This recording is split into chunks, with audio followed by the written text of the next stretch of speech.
Hop. Hop, hop, hop.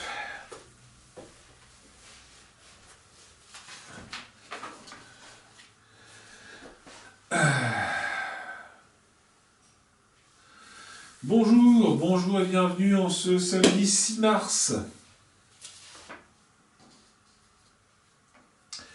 Aujourd'hui c'est cool. Aujourd'hui la séance est vraiment cool. Donc, alors, pas de soucis, pas trop de soucis, hein, vraiment. C'est que les trucs qu'on connaît. Voilà.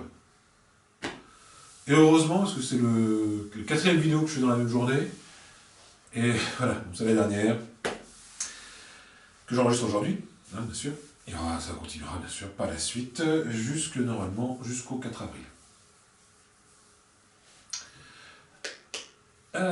Donc on y va. Respiration yogique. Donc, dans la respiration yogique, on commence toujours par expirer. À l'inspire, je laisse mon ventre se gonfler, mes côtes s'écarter, mes clavicules remonter.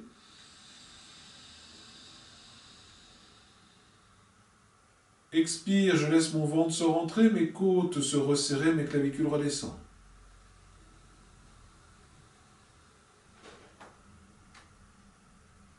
Je fais 7 fois en conscience.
On laisse revenir la respiration naturelle. On va faire l'exercice de Murcha, la suspension de souffle. Alors, maintenant, on va changer un petit peu la donne. C'est-à-dire qu'on va toujours faire cette suspension de souffle. Parce que c'est toujours une suspension, je ne sais pas trop, parce que là, on va venir mettre le menton sur la gorge. Donc, en fait, on va... C'est les prémices de... C'est pas les prémices, c'est Jalandhara. Oh, Jalandhara. Bandha. J'ai toujours du mal avec ce mot. Alors, ce que je vous propose de faire, c'est pour cet exercice, eh bien, tout simplement, c'est de prendre Mula Bandha, on contracte donc toute la sphère en dessous, les sphincters, le périnée, on contracte, Mula Bandha, j'inspire,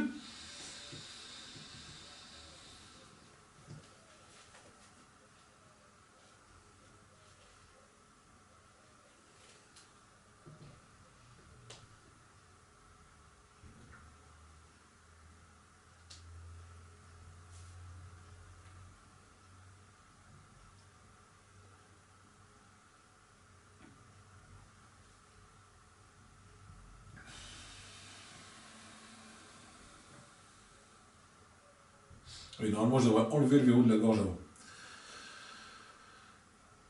On le fait 3 fois, on en parle.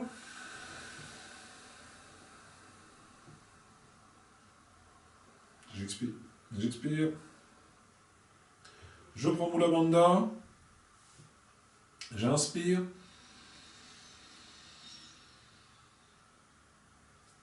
J'avale ma salive.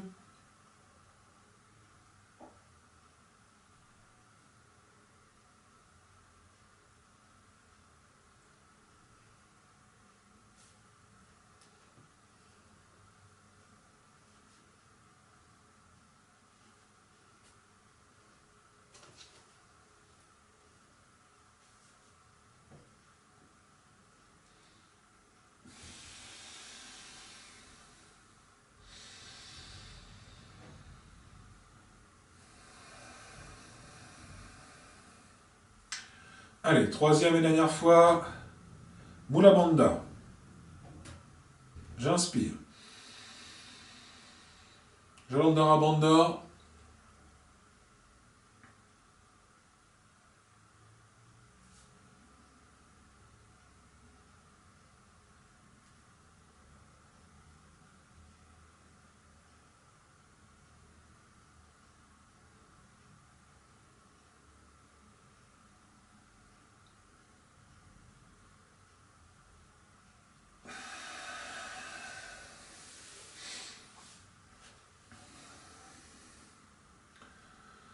Voilà, alors qu'est-ce qu'on fait lorsqu'on fait ça? Lorsqu'on fait ces exercices-là, donc c'est des exercices de respiration bien sûr, mais il y a aussi un côté énergétique, c'est-à-dire que lorsque je prends Mula Bandha à la base, j'empêche l'énergie de fuir par mon assis, je fais mon verrou énergétique, et je fais un verrou dans la gorge, ce qui signifie que je vais contraindre l'énergie qui se trouve entre ces deux verrous à rester bloquée et à circuler. Quelle énergie c'est? C'est l'énergie de la respiration, celle que le souffle que j'ai emmagasiné, le prana de ce souffle-là, eh bien, il se trouve à circuler dans Shushuma, dans Iga, dans Pingala, voilà. Selon les activations, bien sûr, selon ce qui était les circuits énergétiques activés à ce moment précis. Donc dans cet exercice-là, c'est un exercice d'activation en fait, des canaux d'énergie et de contrainte de l'énergie. Bon, est-ce que ça a vraiment beaucoup d'intérêt maintenant? Oui, c'est toujours bien d'en parler à un moment donné, quoi. Allez, on va chanter, on aime bien chanter. Allez, on va chanter les voyelles. On va faire A, E, I, O, U, O. 3 fois. Donc, une posture confortable, stable.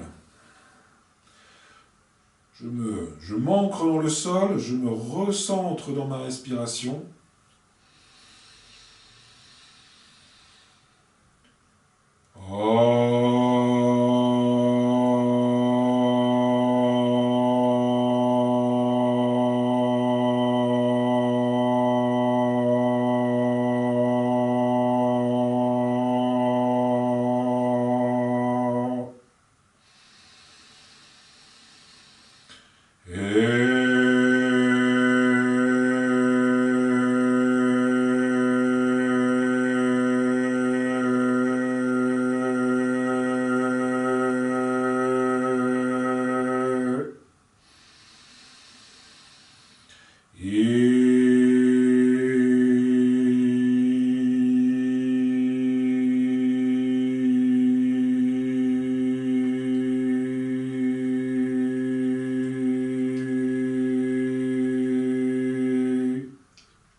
Alors, après, chez soi, on peut bloquer, arrêter la vidéo et chanter bien séparément les différentes voyelles et sentir quelle zone, quelle partie de votre corps entre en résonance avec le chant, en fait, tout simplement, avec cette voyelle. Et quel effet ça a sur votre psychisme? Le fait d'avoir cette lettre qui résonne, ça a une influence, en fait. Alors, on la sent peut-être pas forcément tout de suite, je peux le faire plusieurs fois, puis dire non, en fait, il raconte n'importe quoi. Et puis un jour, il y a un déclic, on comprend. Voilà, ça peut... On comprend, ou on sent, on perçoit, ou on se rend disponible à percevoir. Oh, non, je ne vais pas le faire. Je ne vais pas parler du langage des oiseaux. Non. Percevoir, c'est percer pour voir. Allez, on y va.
Ah oui, si ça vous saoule, hein, vous accélérez la vidéo tout simplement. Ouais, je comprends des fois quoi. Cela ne m'intéresse pas.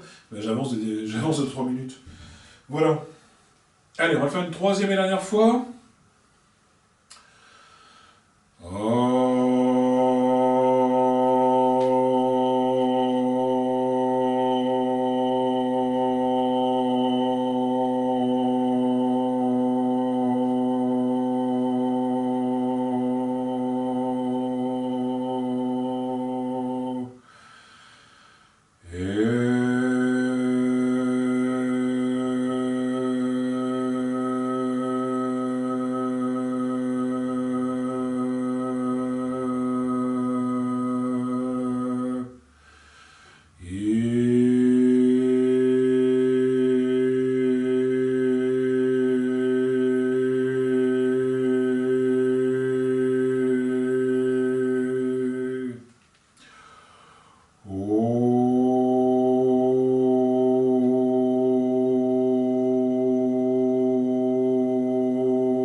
Alors, ce coup-ci, j'ai préféré, donc dans la fiche d'exercice, hein, vous savez que c'est donc des exercices qui sont librement inspirés de ce qu'on fait de la partie du tome 2 de Sport et Yoga de Selva Rajan Yezoudian, j'espère que je l'ai bien dit.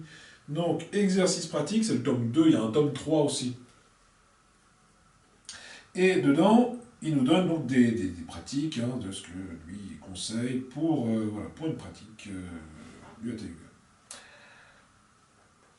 Donc, ça commence toujours par des exercices de pranayama, donc des exercices respiratoires. Donc là, il a mis des exercices de mantra à la suite des exercices respiratoires. Je ne sais pas si c'était tellement le cas la dernière fois. Je me souviens plus, c'est tout, c'est... Bon, on s'en fiche. Donc, du coup, on va faire l'exercice sur les mantras tout de suite. Alors, je bloque la page. Et on va reparler un petit peu des mantras. Parce que j'ai eu des gens au téléphone, des gens qui m'appellent, ou que j'appelle, et qui m'ont expliqué un petit peu que ça avait été un petit peu fouillis, les mantras. Mon explication a été un petit peu fouillie. Bon, alors, je vais reprendre. Les mantras sont des phrases qui sont utilisées. Donc, qui sont utilisées dans la culture indienne, et de ce qui peut être issu de la culture indienne. Je m'explique. on va se servir par exemple de certains mantras dans l'hindouisme, soit pour les rituels, les rituels védiques, c'est-à-dire que tous les rituels qui rythment la vie des hindous, il va y avoir des mantras, des formules à réciter. La plus connue est le Om. Et donc ainsi, donc il y a des gens qui sont les détenteurs de ces formules, de ces formulations, des rituels de la vie de tous les jours, des grands rituels de la vie dans la société hindouiste. C'est ce qu'on appelle les brahmanes. Voilà. Donc, dans le terme de mantra, de base, il y a une connotation religieuse, vu qu'ils proviennent de la vie spirituelle. Donc, il y a des mantras qu'on va dire qui vont être religieux, comme par exemple Om Namah Shivaya. Om Namah Shivaya, c'est-à-dire que c'est une invocation à Shiva.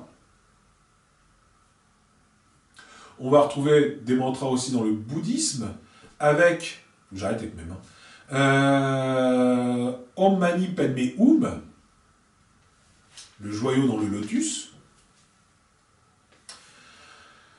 qui est un mantra, donc là, qui vient du bouddhisme, enfin, qui est issu du bouddhisme. Bon, on n'est pas sans ignorer qu'il y a un lien entre bouddhisme et hindouisme.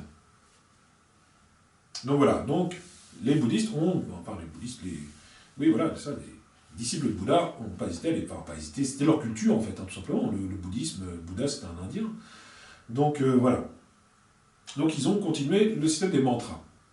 Donc, quelque part dans la récitation de mantra, il y a toujours cette notion, il y a une notion un petit peu religieuse. Lorsque l'on récite des mantras, on fait aussi généralement ce qu'on appelle un japa. Japa, c'est la répétition. La répétition des mantras. Et souvent, non, je ne l'ai plus. Je ne l'ai plus. Hop. Je pensais avoir un japamala ici, mais non, ils sont chez moi. Donc, on utilise donc souvent ce qu'on voit, les japamala. Donc, ce sont des colliers avec des perles, il y en a 108, 109 si on compte le mérou. Le mérou, c'est le start, c'est le. Comment dire c'est le point zéro. Lorsqu'on a fait le tour de son japa et qu'on revient au mérou, c'est-à-dire qu'on a fait le tour, on a fait 108 répétitions. Donc c'est à ça que ça sert. Donc c'est une sorte de chapelet, hein, tout simplement, c'est une sorte de chapelet avec des perles, et on compte ainsi les répétitions, 108 étant un chiffre particulièrement sacré dans l'hindouisme. Alors, 108, ou, c'est multiple, 27, 27 fois 4, 108, 54 fois 2, 108. Donc, soit c'est des répétitions comme ça, donc on trouve 27, 54, 108 perles, et on fait tourner. Donc c'est ça, c'est ce qu'on appelle le japa. Donc on va répéter plusieurs fois le même mantra. Donc ça peut être soit un mantra personnel, soit un mantra familial, soit un mantra qui est donné pour la séance. Ça peut être plein de choses. Voilà. Donc là, on a la notion de mantra et la notion de japa. L'auteur nous propose des mantras. Et il les propose, lui, en français. Et c'est ça donc que je trouvais très bien. C'est-à-dire que justement, on retrouve donc cette notion de mantra, donc de répétition, ce qui a. Donc de mantra, oui, le mantra. Donc là, par exemple, il dit voilà, ma force de résistance se développe de moment en moment. Voilà, donc lui, c'est quelque chose, c'est une phrase qu'il propose de répéter dans cette action du mantra. Et donc là, pour le coup, justement, j'ai envie de dire, c'est un mantra laïque. Parce qu'on ne fait pas appel à une divinité, on ne fait pas appel, voilà. Ça ressemble un peu à la méthode Coué quand même. À tout moment, je vais de mieux en mieux. Voilà, bon, ça ressemble quand même beaucoup. C'est très bien. Voilà, c'est tout ce que je voulais. En fait, c'est tout ce que je voulais dire sur les mantras, en fait. Alors moi, il y a un truc qui m'énerve en ce moment, une expression, dans les nombreuses expressions qui m'énervent, que j'entends tous les jours, c'est dans les journaux télévisés, dans le machin. Et donc le président, le ministre, on répète ceci comme un mantra. Oui, non, mais c'est bon, ne mélange pas tout non plus, quoi. Ce qui au début était c'était marrant, c'était une petite métaphore, et en fait c'est devenu maintenant quasiment une expression toute faite qui est utilisée de manière outrancière, c'est hors de propos. Enfin bref, passons. Voilà. Donc lui nous propose de répéter 3 fois Donc ma force de résistance se développe de moment en moment. Ma force de volonté se développe de moment en moment. Tous les organes fonctionnent de mieux en mieux de moment en moment. La cause de tous les dérangements physiques disparaît. Je manifeste la vie dans mon corps et dans mon âme. Calme et paix, suivi du Om. Après, j'ai envie de dire, chez vous, si vous avez votre propre mantra, ou si vous suivez justement le mantra yoga, comment ça s'appelle, ou le yoga du son, si vous avez les propres mantras, ben je vous en prie, répétez-les, enfin, il n'y a aucun problème là-dessus. Et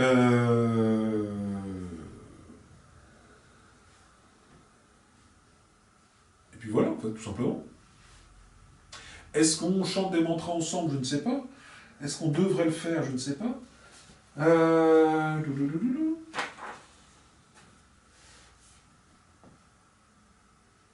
Allez, on les fait quand même. Et puis on sera bien. Donc, lorsqu'on dit un mantra, c'est un peu comme un sankalpa. C'est-à-dire qu'il faut le vivre, il faut le sentir, et il faut le vivre et le désirer voir arriver dans sa vie. Ma force de résistance se développe de moment en moment. Ma force de résistance se développe de moment en moment. Ma force de résistance se développe de moment en moment. Ma force de volonté se développe de moment en moment. Ma force ma force de volonté se développe de moment en moment. Ma force de volonté se développe de moment en moment. En fait, ce que j'ai du mal, c'est avec le moment en moment. Je ne suis pas fan. Je suis pas totalement fan. Bon, tous les organes fonctionnent de mieux en mieux, de moment en moment. Tous les organes fonctionnent de mieux en mieux, de moment en moment. Tous les organes fonctionnent de mieux en mieux, de moment en moment. La cause de tous les dérangements physiques disparaît. La cause de tous les dérangements physiques disparaît. La cause de tous les dérangements physiques disparaît. Je manifeste la vie dans mon corps et dans mon âme. Je manifeste la vie dans mon corps et dans mon âme. Je manifeste la vie dans mon corps et dans mon âme. Calme et paix. Calme et paix. Calme et paix. Om. Om. Om. Om. Bien voilà, moi je pense que c'est une bonne...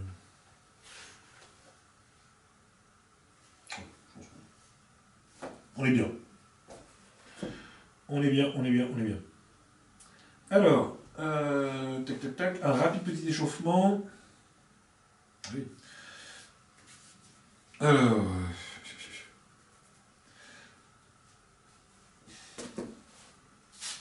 Allez, on va commencer. On va faire... je vais commencer par faire un demi-papillon. Je pose comme ceci.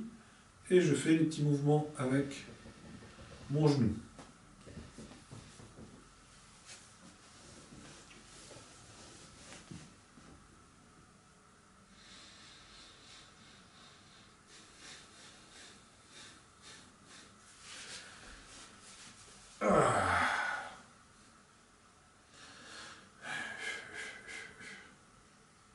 Donc j'amène mon attention dans l'articulation de la hanche. Là, c'est assez biaisé, je vous dis, puisque c'est la 4e vidéo que j'enregistre aujourd'hui. Donc du coup, moi, je suis ultra chaud.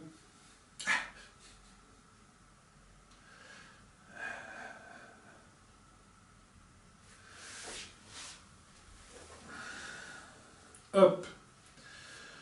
Je positionne mes 2 plantes de pied l'une contre l'autre.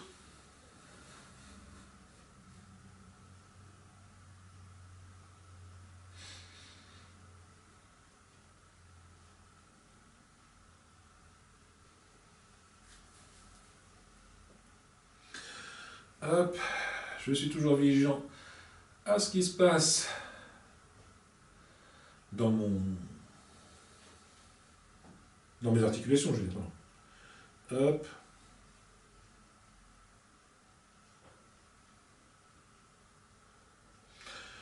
Et je relâche. Hop. Je viens mettre mes deux... J'aligne mes deux genoux l'un sur l'autre. Je tiens mes pieds. Hop. Avec ma main gauche, je tiens mon pied droit. Avec mon pied droit, je tiens... Avec ma main droite, je tiens mon pied gauche. Je change. Je vérifie bien d'être bien assis sur les ischions.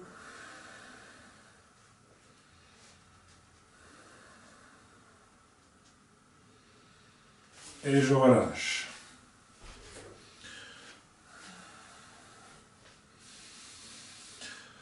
Je vous propose de faire la sirène. Je pose ma main droite au sol. Ma main gauche donc. Ma main gauche au sol, je passe le bras droit par-dessus la tête. Je colle mon coude gauche au sol et j'étire.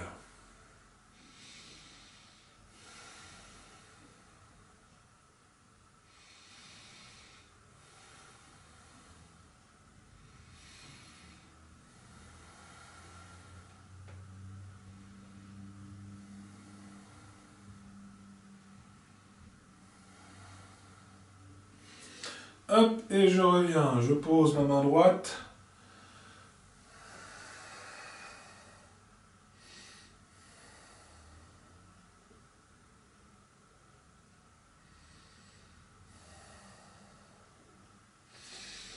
Hop, et je reviens. Hop. Je vais faire enrouler mes épaules vers l'arrière.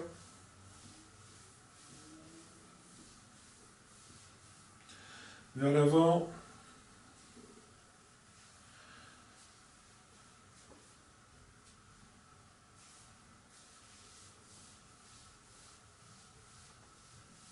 Voilà. Je viens mettre ma main gauche entre les deux omoplates. Je lève mon bras droit, j'attrape.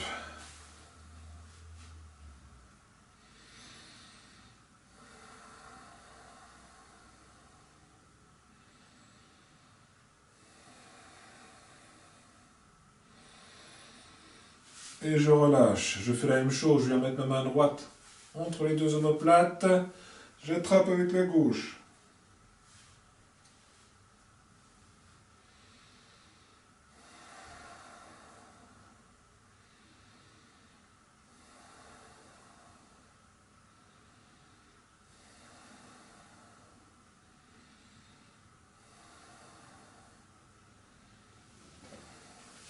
Et je relâche. Je reviens à droite, à gauche.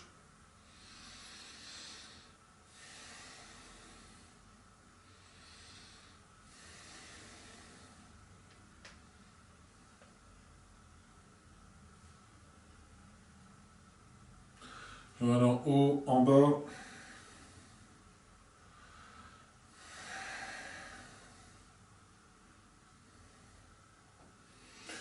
Voilà. Hop. Je me mets debout.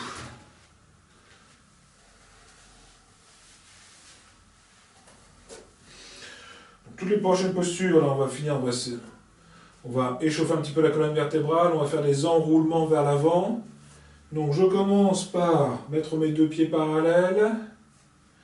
J'étire le sommet de la tête vers le plafond, je lève mes bras, hop, sur le côté.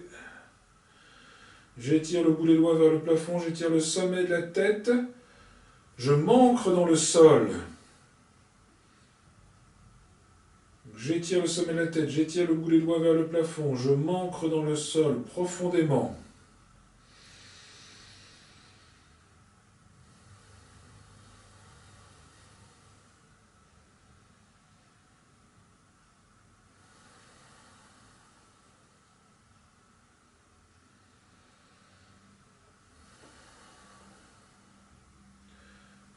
Et je relâche.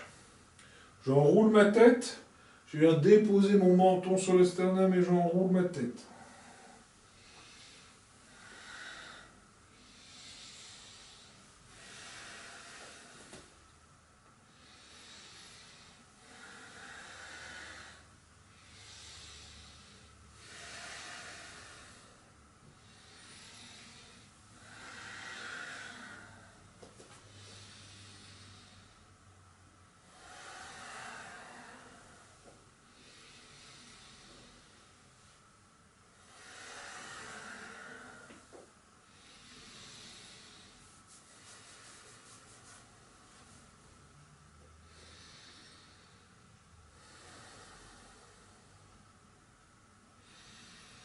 Pince debout. Alors, pareil. Les pieds sont bien ancrés dans le sol. Je vais venir basculer mon bassin vers l'arrière. Donc je bascule mon bassin vers l'arrière. Et je descends. Je pose les mains devant. Alors, soit je pose mes mains devant les pieds, soit je pose les mains à côté des pieds, soit j'attrape l'arrière de mes... Comment on appelle ça? Les chevilles, tout simplement.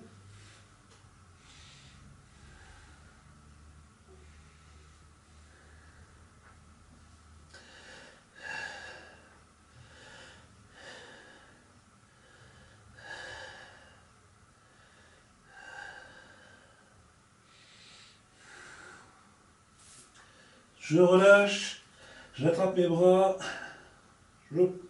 j'attends, je sens le poids de la tête, le poids des bras qui tire, qui étire ma colonne vertébrale vers le bas.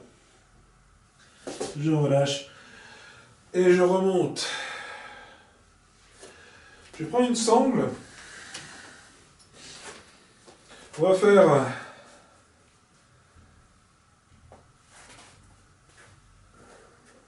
une posture. Donc, hop, je commence par la jambe droite, je glisse mon pied dans la sangle, je me débarrasse du surplus de sangle dans le dos, hop,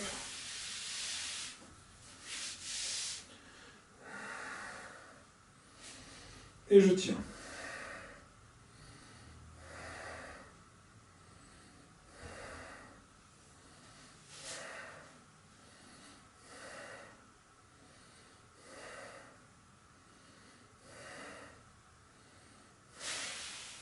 Et je relâche. Et ben c'est quand même mieux que le 24 février. Hop.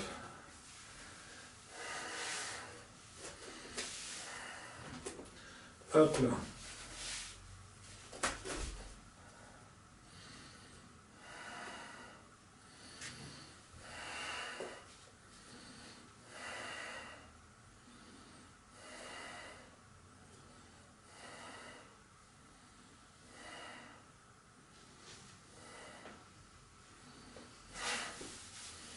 Attention, vous ne brûlez pas avec la sangle.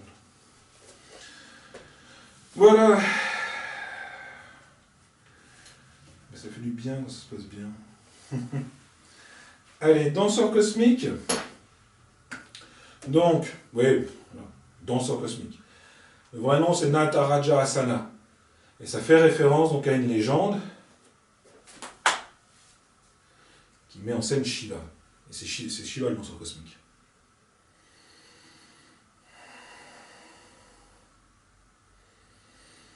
Donc Shiva, qui dans l'esprit est aussi le maître des yogis.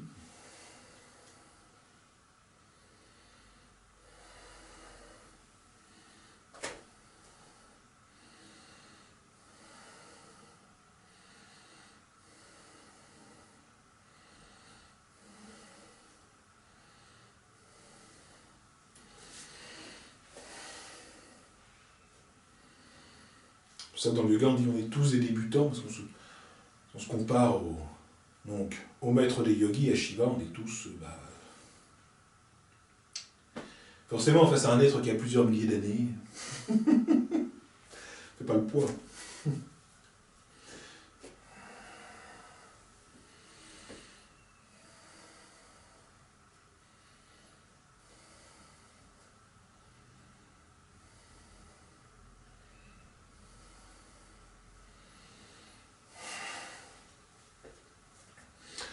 Voilà.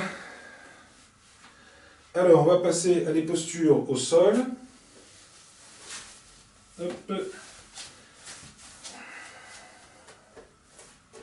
Et donc, pour mon plaisir, on va commencer par un poisson. Un posture dont je raffole.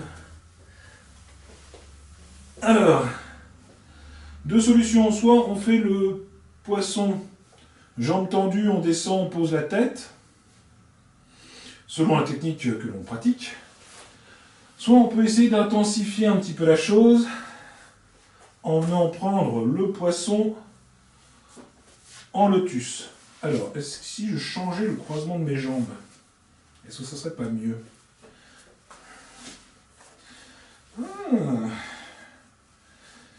Eh bien oui.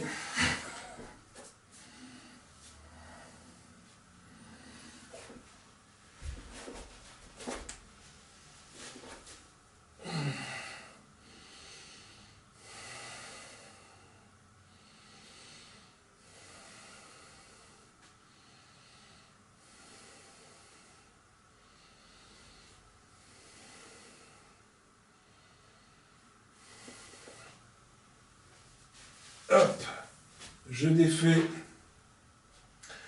je ramène mes cuisses sur l'abdomen, le dos parfaitement étalé au sol.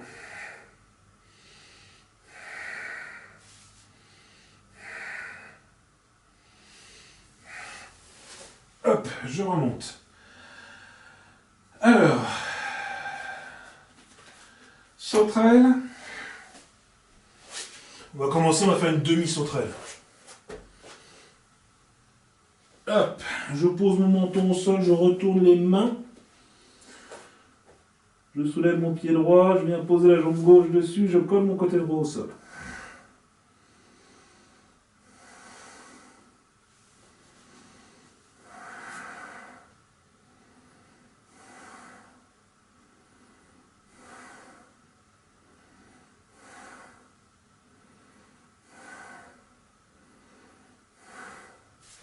Hop, je redescends.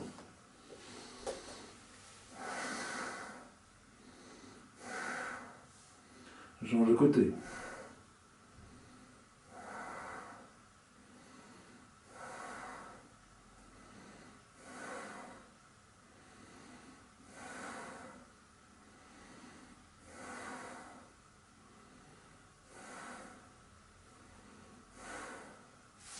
Et je relâche. Sauterelle complète. Je vais donc passer les mains sous mon corps. Je vais pousser avec mes poings mes avant-bras. Et en même temps, je vais contracter ma sangle abdominale et les muscles du dos pour lever les jambes. 1, 2, 3.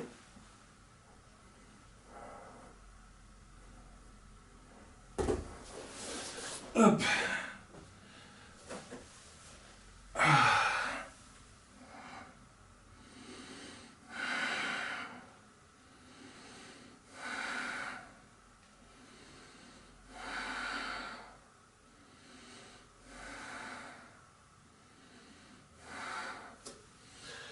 Et je reviens.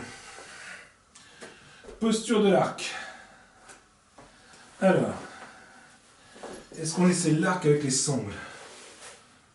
Hop. Tchac, tchac, tchac. L'autre. Tchac, tchac, tchac. Essaye de pas s'emmêler les pinceaux. Ça y est, c'est fait. C'est emmêlé. Ah la vache. Bah oui, forcément, c'est pas le bon pied.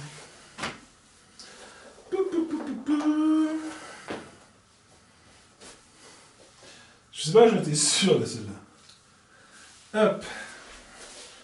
Donc, je mets de la tension dans mes pieds.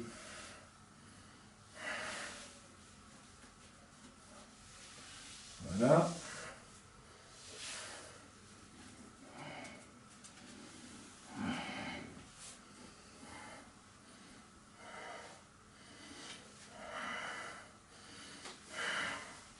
Hop. Hop. Et je soulève mes cuisses.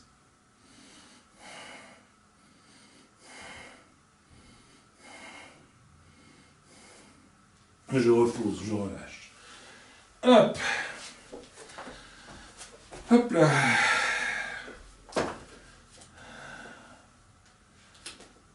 Hop. Ah, j'aime vraiment pas les sangles en fait. Mais c'est vrai que là, pour le coup, c'est très très cool.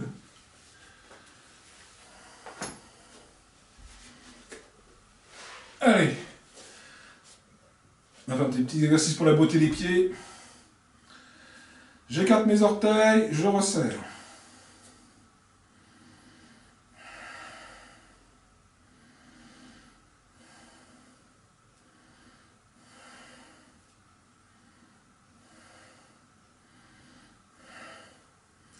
Je relâche, j'étire les orteils vers l'avant, je les ramène vers les tibias.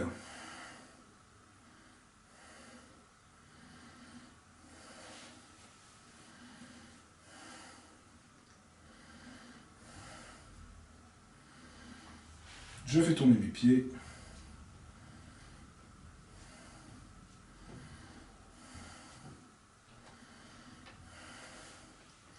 Dans un sens et dans l'autre.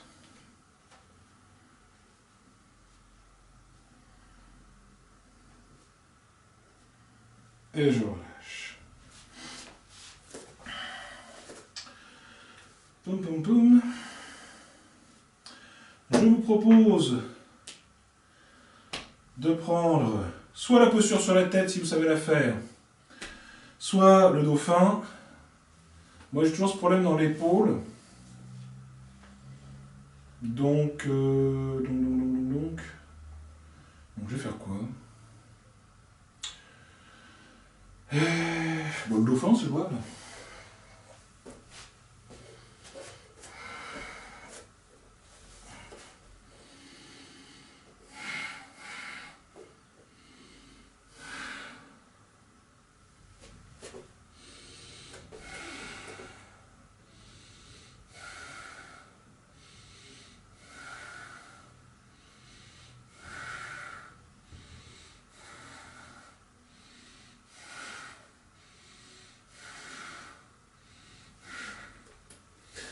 Et je repose. Hop là.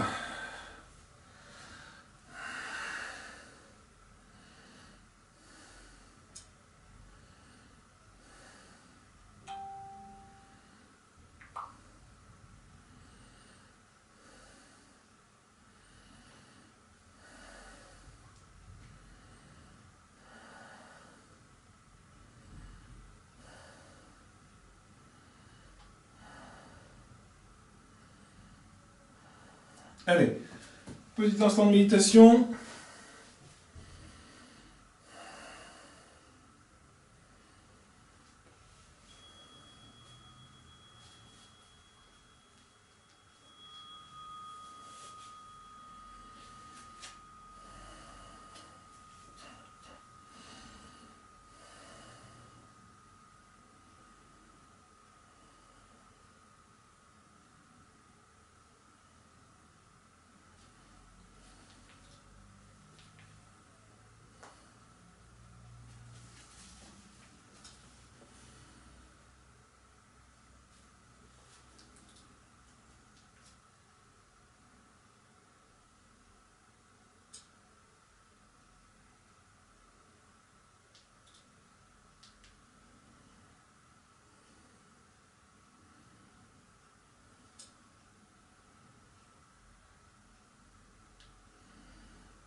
vous allez pouvoir commencer. J'ai pas eu le gong de fin parce que j'ai eu un souci avec mon téléphone entre deux. Donc il n'y a pas eu le gong de fin. Donc on va pouvoir se préparer pour la relaxation. Prendre son petit coussin, son plaid. Et c'est parti.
Voilà, notre séance touche à sa fin. Je vous remercie pour votre écoute.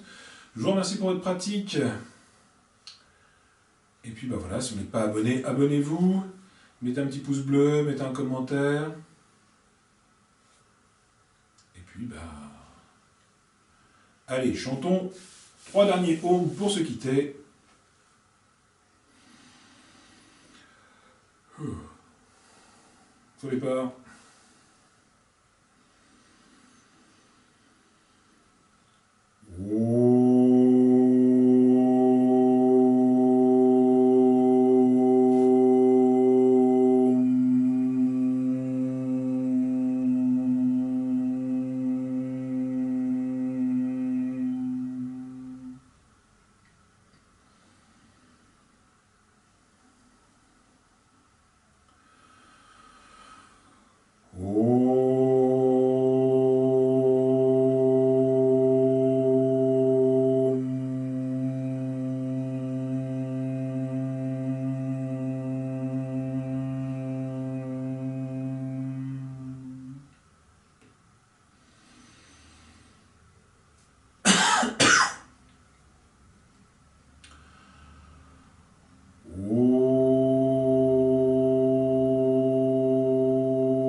Je vous souhaite une bonne journée, je vous dis à demain. Et demain, c'est Yoga Nidra. Oui, c'est ça. Ah. Pile poil, mon chat. Bah, je vais juste terminer un enregistrement. D'accord.